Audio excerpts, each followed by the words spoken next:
The air in the village of Olowo did not just hang, it clung. It was a thick, humid weight that smelled of damp earth and something sweet, like rotting fruit hidden under a porch, whispering. You could feel the eyes before you saw the shadows. Pause. It was the kind of silence that screamed. No crickets chirped, no owls called. Only the rhythmic, metallic scraping of a blade against stone echoed from the outskirts of the forest. If you heard that sound, you didn't look, you didn't breathe. You simply prayed that your ancestors were awake while you tried to hide. Eve was 17, and he was tired of hiding. He sat on the edge of his reed mat, clutching a small copper ring his grandfather had given him. Outside, the moon was a sliver of bone in a bruised purple sky. His father had told him never to look out the window after the third bell of the night, but the curiosity was a fire in his chest. He crept toward the wooden shutters, his knees popping in the silence. Anxiously, he peeked through a crack and saw her. It was the woman from the edge of the river, Mama Zogby, but she wasn't walking. She was gliding, her feet 3 inches above the red dust, and behind her trailed a cloud of glowing blue-green flies. She stopped right in front of Eve's home, her neck twisting slowly, unnaturally, until her milky white eyes locked onto the very crack he was peering through. With a heavy sigh, the terror froze his blood. He watched as she raised a finger pointing directly at his heart. She didn't speak, but his head filled with the sound of 1,000 bees. She was whispering through his mind, telling him that the debt was finally due. Eve stumbled back, falling onto his mat, as his heart hammered against his ribs like a trapped bird. He knew the stories. Olowo was a village built on a bargain. Years ago, during a great famine that had turned the soil to dust and the children to skeletons, the elders had gone into the forbidden grove. They had met a power that didn't care for prayers or honey. They had met the Night Stalkers, and a deal was struck. Life for the village, in exchange for the firstborn of every third generation. Eve was that firstborn. He looked at his sleeping parents, their faces peaceful and oblivious. They didn't know that the copper ring he held was the only thing keeping the shadows from dragging him into the earth right now. Pause. If this story is already giving you chills and you want to know what happens when the shadows finally break through, hit subscribe. We do this every week. Now, back to the story. As the night deepened, the scratching outside intensified. It sounded like fingernails on wood. Eve knew he couldn't stay in the house. If he stayed, the Night Stalkers would take his parents too. He had to face what was coming. Determinedly, he grabbed his father's hunting machete, the iron cold and reassuring in his grip, and stepped out into the night. The transition from the warmth of the hut to the chill of the village air was like jumping into a well. The village of Olowo looked different in the moonlight. The shadows of the baobab trees seemed to stretch and reach for him, their branches like skeletal fingers. He began to walk toward the river. Every step felt like he was pushing through waist-deep water. The whispers returned, louder now, a chaotic chorus of voices he recognized. Neighbors who had disappeared, children who had wandered off. They were all here, trapped in the mist between the worlds, scared. He saw a figure standing by the well. It was his best friend Kofi, who had died of a sudden fever 2 winters ago. But Kofi's eyes were gone, replaced by pits of flickering blue light. Kofi tilted his head and asked why Ife was late for the gathering. Ife didn't answer. He couldn't. He knew that if he spoke to the dead, he would become one of them. He reached the riverbank where Mama Zogby stood. She was no longer alone. Around her were 6 other figures, draped in robes made of dried palm fronds that rattled in a wind no one else could feel.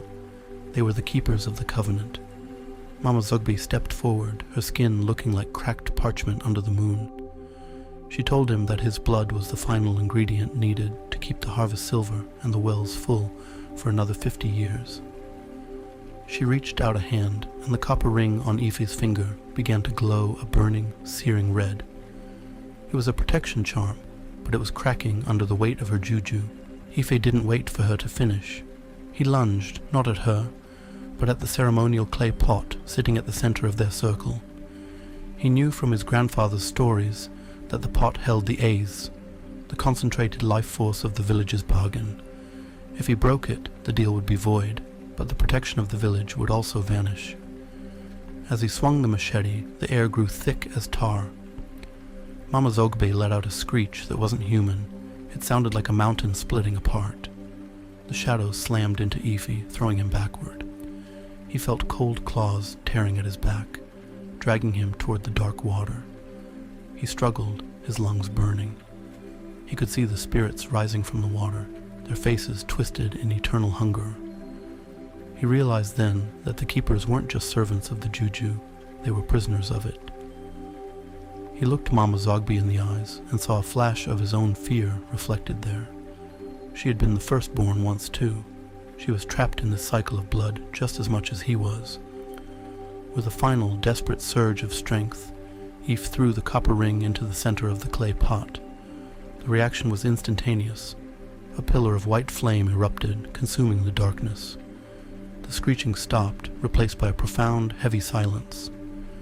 The blue-green flies vanished, the weight in the air lifted. When the dust settled, the riverbank was empty.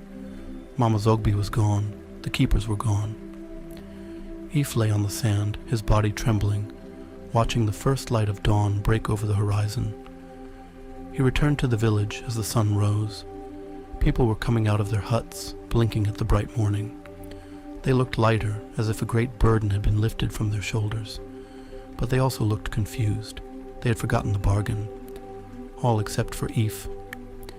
He walked to the center of the village where the ancient baobab stood. At its base, he found the copper ring, now dull and blackened. He buried it deep in the roots.